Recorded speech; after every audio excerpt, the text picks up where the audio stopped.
Hello my dear students. आज हम railway के पिछले 18 वर्षों में आए हुए प्रश्नों को करने वाले हैं, जिसमें कि हमने पूरे जो कंप्लीट जीके है उसको 8 पार्ट में डिवाइड किया है, 8 पार्ट्स में डिवाइड किया है। जिसमें से कि जो फर्स्ट टॉपिक है भारतीय इतिहास, उसका जो पहला भाग है, जिसमें कि हम पाषाण काल एवं सिंधु सभ्यता से संबंधित प्रश्नों को हल करेंगे। तो आइए देखते हैं पाषाण काल एवं सिंधु सभ्यता। पाषाण काल एवं सिंधु सभ्यता। फर्स्ट क्वेश्चन है, भारतीय पुरातत्व पर्यवेक्षण का गठन किसने किया था? पहला ऑप्शन है अलेक्जेंडर कनिंघम, दूसरा है sir Vincent Smith, D Goswami ने, हीलर ने। ठीक है, इसमें से जो सही आंसर है वो है अपना फर्स्ट ऑप्शन अलेक्जेंडर कनिंघम ने। तो जो पूरा पाषाण पर्यवेक्षण था, उसका जो विभाग था, उसका गठन जो किया गया था वो अलेक्जेंडर कनिंघम द्वारा किया गया था। सेकंड क्वेश्चन है, पूरा पाषाण काल में आदि मानव के मनोरंजन का साधन था? फर्स्ट ऑप्शन है शिकार, सेकंड है जुआ, थर्ड है संगीत और चौथा है अपना घुड़सवारी। तो पूरा पाषाण काल में आदि मानव के मनोरंजन का साधन जो था वो मुख्यतः शिकार था। पूरा पाषाण काल में जो आदि मानव थे वो मुख्यतः शिकार पर ही निर्भर थे, और उनका जो जिनका भोजन हुआ करता था वो मांस या कंदमूल हुआ करता था। तो पूरा पाषाण काल में आदि मानव के मनोरंजन का साधन क्या था? शिकार। तीसरे प्रश्न पर आते हैं। तीसरा प्रश्न है, नवपाषाण काल में लोगों द्वारा पाला गया प्रथम पशु था? तो नवपाषाण काल में लोगों द्वारा पाला गया प्रथम पशु था। पहला ऑप्शन है भेड़, दूसरा है कुत्ता, तीसरा बकरी और चौथा घोड़ा। पशुओं के अगर पालतूकरण का हम देखें तो सबसे पहले जो जिस पशु को पालतू बनाया गया वह कुत्ता था।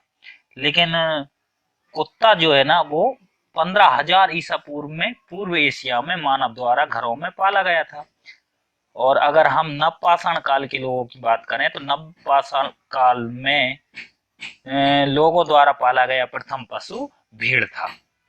तो नवपाषाण काल में क्या था? भेड़। और अगर सबसे पहले बात करें तो सबसे पहले पशु था वो पशु था कुत्ता। लेकिन नवपाषाण काल पूछा गया है प्रश्न में, इसलिए इसका सही आंसर ए होगा, मीन्स की भेड़। चौथे क्वेश्चन पर आते हैं। फोर्थ क्वेश्चन है, हड़प्पा सभ्यता निम्नलिखित में से संबंधित है? नवपाषाण युग से, पुरापाषाण युग से, कांस्य युग से या लोह युग से? तो जो हड़प्पा सभ्यता है वो हमारी कांस्य युग से संबंधित है। इसमें कि कांसे का प्रयोग किया जाता था। सिंधु सभ्यता के युग में तांबे और टिन को मिलाकर कांसे का निर्माण किया जाता था, और यह जो युग था वो प्रमुख धातु इस युग की प्रमुख धातु कांसा थी। ठीक है, इसी कारण इसे कांस्य युगीन सभ्यता भी कहते हैं। तो इसका जो सही ऑप्शन है वो होगा अपना सी, मीन्स की कांस्य युग से। नेक्स्ट प्रश्न पर आते हैं। हमारा पांचवा प्रश्न है, सबसे पहले कौन सा हड़प्पा कालीन स्थल खोजा गया था? सबसे पहले कौन सा हड़प्पा कालीन स्थल खोजा गया था? ए ऑप्शन है हड़प्पा, बी है मोहनजोदड़ो, सी लोथल, डी है सुतकांगेडोर। तो हम अगर इनमें से देखें तो सबसे पहले जो हमारा हड़प्पा कालीन स्थल खोजा गया था वो है हड़प्पा। सबसे पहले 1921 में 1921 में दयाराम साहनी के नेतृत्व में जो पश्चिमी पंजाब है उसमें हड़प्पा नामक स्थल पर उत्खनन हुआ था, और वहां पे सबसे पहले इस सभ्यता का पता चला था। और सर्वप्रथम हड़प्पा नामक स्थल पर खुदाई होने के कारण ही इस सभ्यता का नाम क्या रखा गया? हड़प्पा सभ्यता रखा गया था। तो इसका सही ऑप्शन है ए।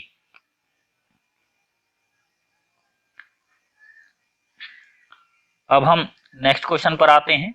हमारा 6वां नंबर का क्वेश्चन है, सिंधु घाटी सभ्यता के लोगों की मुद्रा में किस देवता की आकृति थी? सिंधु घाटी सभ्यता के लोगों की जो मुद्रा थी उसमें किस देवता की आकृति थी? ए है इंद्र, बी ऑप्शन है विष्णु, सी है पशुपति और डी है वरुण। तो अगर हम देखें तो जो वहां पे जो आकृति मिली थी वहां पे उस आकृति में पशुपति देवता जो कि भगवान शंकर शिव जी का रूप माने गए हैं, उनकी आकृति उस मुद्रा में थी। तो इसका सही ऑप्शन है वो कौन सा हो जाएगा, आपका सी ऑप्शन। नेक्स्ट है 7th क्वेश्चन, सिंधु घाटी सभ्यता और वैदिक सभ्यता में प्रमुख अंतर है। मीन्स की जो सिंधु घाटी सभ्यता है और सिंधु घाटी सभ्यता के बाद में जो वैदिक सभ्यता आई, तो इन दोनों में प्रमुख अंतर क्या था। पहला ऑप्शन है पहली नगरीय थी जबकि दूसरी ग्रामीण सभ्यता थी। बी ऑप्शन है पहली सब व्यापार को महत्व देती थी जबकि दूसरी सभ्यता दूसरे धर्मों को महत्व देती थी। सी ऑप्शन है पहली अहिंसा में विश्वास करती थी जबकि दूसरी सभ्यता का कोई विशेष नियम नहीं था। और डी ऑप्शन है पहली सभ्यता में पीपल वृक्ष की पूजा होती थी और जबकि दूसरी में बरगद के वृक्ष की पूजा होती थी। और अगर इनमें से हम सही ऑप्शन देखें तो अपना जो सही ऑप्शन होगा वो सही ऑप्शन है ए, जिसमें से कि जो सिंधु घाटी सभ्यता थी वो नगरीय सभ्यता थी और जबकि जो वैदिक सभ्यता थी वो प्रमुख रूप से ग्रामीण सभ्यता थी। तो इसका सही ऑप्शन है वो क्या होगा, हमारा ए ऑप्शन होगा। और अगर सिंधु सभ्यता का हम काल देखें, सिंधु सभ्यता कब से कब तक मानी जाती है, तो वो 2500 ईसा पूर्व से 1750 ईसा पूर्व तक मानी जाती है। ठीक है, और जो सिंधु सभ्यता थी वो नगरीय सभ्यता थी और जो अपनी आर्यों की सभ्यता मीन्स की वैदिक सभ्यता वो हमारी ग्रामीण सभ्यता थी। अब आते हैं हम नेक्स्ट प्रश्न पर। नेक्स्ट है सिंधु घाटी सभ्यता की लिपि थी, मीन्स की सिंधु घाटी सभ्यता की कौन सी लिपि थी, ब्राह्मी, द्रविडियन, हड़प्पा या फिर अभी तक सही पहचान नहीं हो पाई है। अगर हम इस क्वेश्चन का आंसर देखें तो सिंधु घाटी सभ्यता में चित्रात्मक लिपि प्रचलित थी। ठीक है, और इस लिपि में लगभग 400 अक्षरों का प्रयोग किया गया है। इसी कारण सिंधु सभ्यता को अधैतिहासिक सभ्यता के वर्ग में रखा जाता है और जिसे अभी तक पढ़ा नहीं जा सका है। इस वजह से हम इसमें ये नहीं बता सकते हैं कि सिंधु घाटी सभ्यता की लिपि कौन सी लिपि थी, इसलिए जो हमारा जो आंसर होगा वो ऑप्शन डी होगा।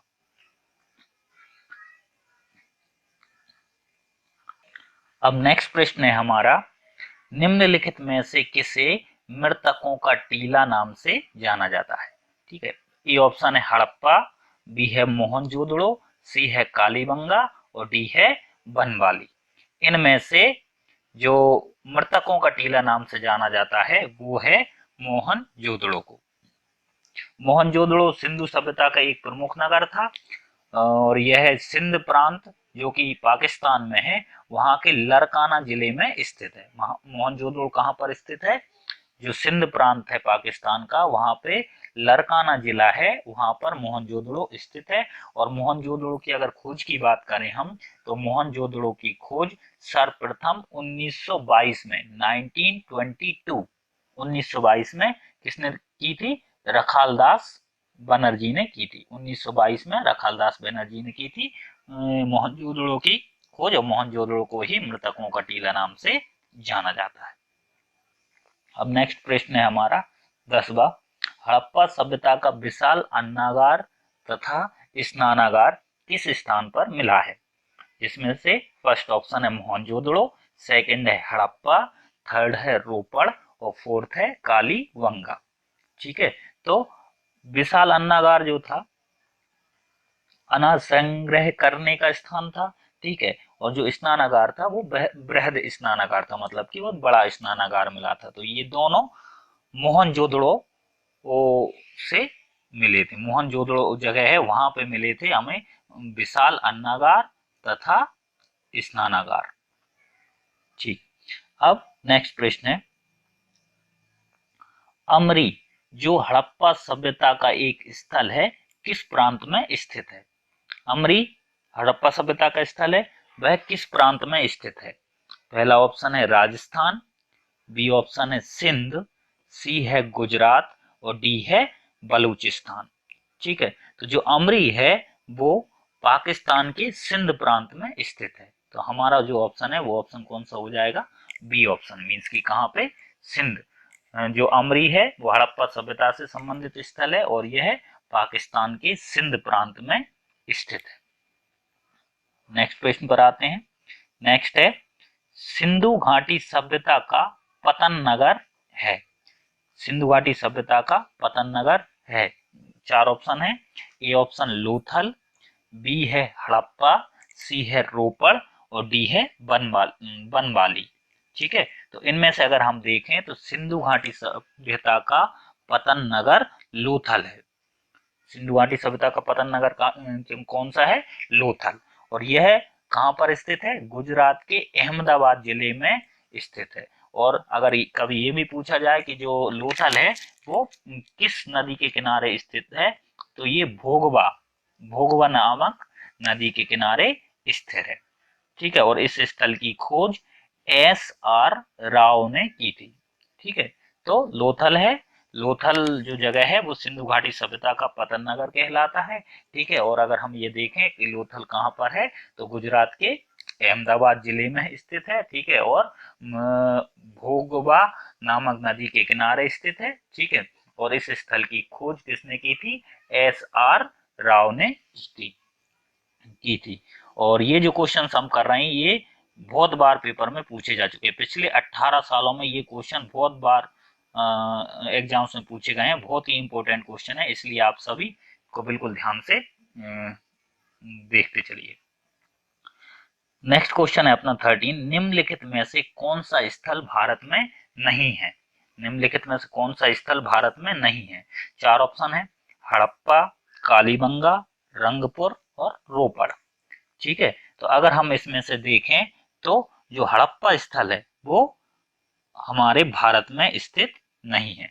हड़प्पा जो पुरा स्थल है वो पाकिस्तान के पंजाब प्रांत में स्थित है। और अगर हम ये देखें कि पंजाब प्रांत में और कौन से जिले में स्थित है, तो पंजाब प्रांत जो है पाकिस्तान में वहां के मांटगोमरी जिले में स्थित है। और कभी कभी पूछा जाता है कि हड़प्पा जो है ना वो किस नदी के तट पर स्थित है, तो वो रावी नदी के तट पर स्थित है। नेक्स्ट है हमारा, इनमें से कौन सा एक हड़प्पा स्थल हड़प्पा सभ्यता की पूर्वी सीमा का निर्धारण करता है।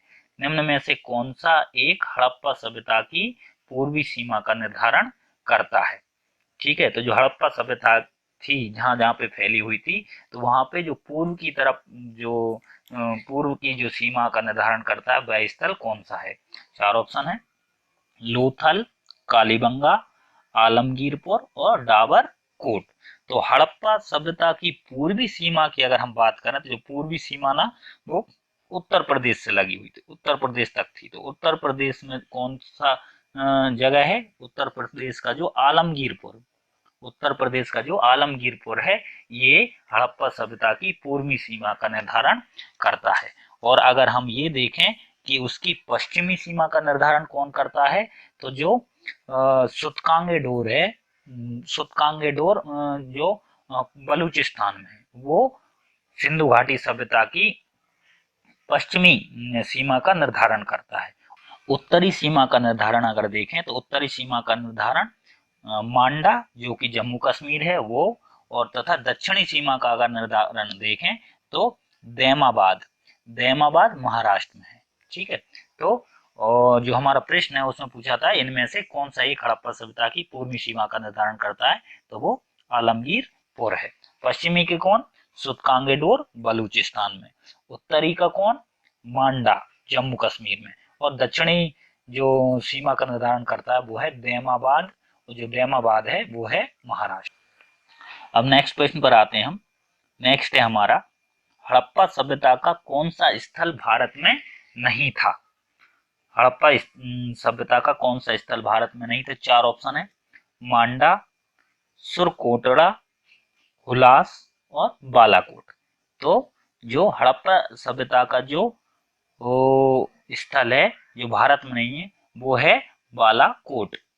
बालाकोट जो है वो वर्तमान में पाकिस्तान के दक्षिणी भाग में अरब सागर के किनारे पर स्थित है। ठीक है, तो जो बालाकोट नामक जो स्थान है वो भारत में स्थित नहीं है, यह पाकिस्तान के दक्षिणी भाग में जो अरब सागर के किनारे पर स्थित है। ठीक है, यह बंदरगाह नगर था, यह पहले बंदरगाह नगर था और यह स्थल सीप उद्योग के लिए प्रसिद्ध था। नेक्स्ट प्रश्न है हमारा, सिंधु घाटी सभ्यता के अवशेष चिन्ह बतलाते हैं कि लोगों का मुख्य धंधा था। मीन्स की जो सिंधु घाटी सभ्यता के लोग थे उनका मुख्य धंधा क्या था। चार ऑप्शन है, पशुपालन, व्यापार, कृषि या शिकार।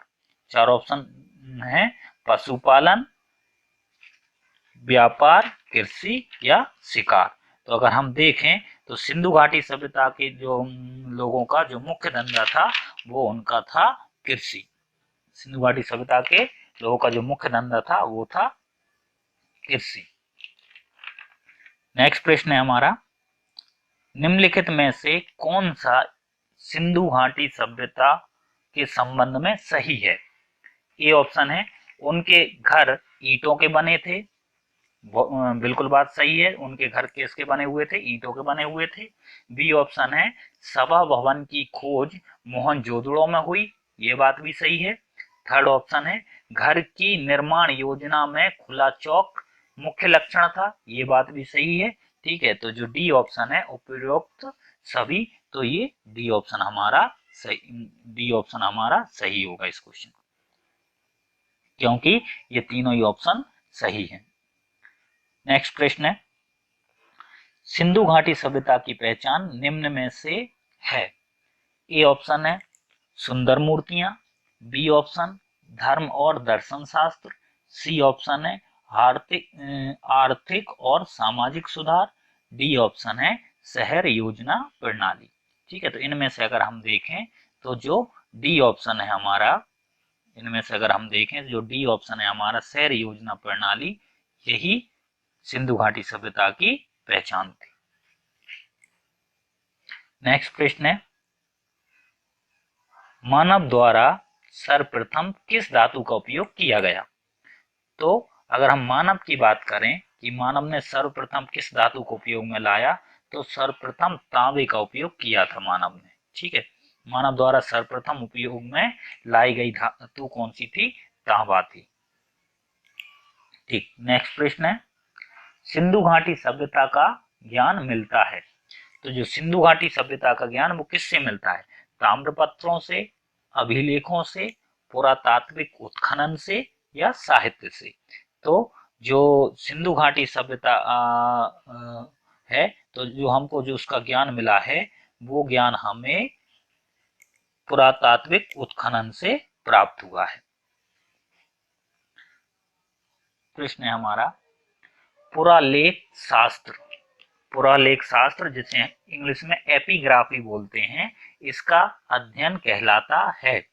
चार ऑप्शन है, सिक्कों का अध्ययन, शिलालेखों का अध्ययन, कीट पतंगों का अध्ययन या इनमें से कोई नहीं। तो जो पुरालेख शास्त्र नाम से स्पष्ट हो रहा है और एपिग्राफी है, इसका जो अध्ययन है वो शिलालेखों का अध्ययन कहलाता है। पूरा एपिग्राफी जो है वो शिलालेखों के अध्ययन को कहा जाता है। नेक्स्ट क्वेश्चन है हमारा, सिंधु घाटी सभ्यता के खोजकर्ता माने जाते हैं। सिंधु घाटी सभ्यता है, उस सिंधु घाटी सभ्यता के खोजकर्ता किसे माना जाता है, तो दयाराम साहनी को। सिंधु घाटी सभ्यता के खोजकर्ता किसे माना जाता है, दयाराम साहनी को। नेक्स्ट प्रश्न है, सिंधु घाटी स्थल कालीबंगा निम्न में से किस नदी के तट पर स्थित है। सिंधु घाटी स्थल कालीबंगा निम्न में से किस नदी के तट पर स्थित है। ए ऑप्शन है रावी नदी, बी है सतलज, सी है घग्गर और डी है सिंधु। तो ये सिंधु घाटी स्थल है कालीबंगा, वो किस नदी के किनारे पर स्थित है, तो वो घग्गर नदी के किनारे पर स्थित है। तो सी ऑप्शन सही होगा। नेक्स्ट प्रश्न है, सिंधु घाटी सभ्यता का स्थल लोथल भारत के किस राज्य में स्थित है। तो जो सिंधु घाटी सभ्यता का जो स्थल है लोथल, वो किस राज्य में स्थित है? ए ऑप्शन है उत्तर प्रदेश, बी ऑप्शन है जम्मू कश्मीर, सी ऑप्शन है हमारा पंजाब और डी है हमारा गुजरात। तो अगर हम देखें तो सिंधु घाटी सभ्यता का जो स्थल है लोथल, वो भारत के गुजरात, और गुजरात के भी कौन से? अहमदाबाद जिले में स्थित है। तो जो लोथल है वो गुजरात के अहमदाबाद जिले में स्थित है। तो इसका सही ऑप्शन होगा वो डी ऑप्शन होगा। नेक्स्ट प्रश्न है, और ये हमारा लास्ट प्रश्न है। सिंधु घाटी सभ्यता का स्थल हड़प्पा निम्न में से किस नदी के किनारे स्थित था? तो सिंधु घाटी सभ्यता का जो स्थल है हड़प्पा वो किस नदी के किनारे स्थित था? तो अगर हम चार ऑप्शन देखें तो इसमें से झेलम, रावी, सिंधु और सतलज। तो जो हड़प्पा था वो रावी नदी के किनारे स्थित था। तो इस तरीके से ये 25 क्वेश्चन हमारे जो टॉप मोस्ट 25 क्वेश्चन थे वो पाषाण काल एवं सिंधु सभ्यता से, तो वो हम लोग कंप्लीट कर चुके हैं। इसी तरीके से ये हमारा फर्स्ट पार्ट था। इसी तरीके से अब आगे के वन बाय वन हम सभी पार्टों को करेंगे, और पिछले जो 18 सालों में जितने भी प्रश्न पूछे गए हैं उनमें से सबसे ज्यादा बार आए हुए प्रश्नों को हम पूरा करने वाले हैं। बहुत ही इंपॉर्टेंट सीरीज है। तो जल्दी से इस वीडियो को लाइक कर दीजिए और अपने सभी फ्रेंड्स में शेयर कर दीजिए, और यदि आप हमारे चैनल पर नए हैं तो इस चैनल को सब्सक्राइब कर लीजिए, और साथ ही नोटिफिकेशन के लिए बेल आइकॉन को भी प्रेस कर दीजिए।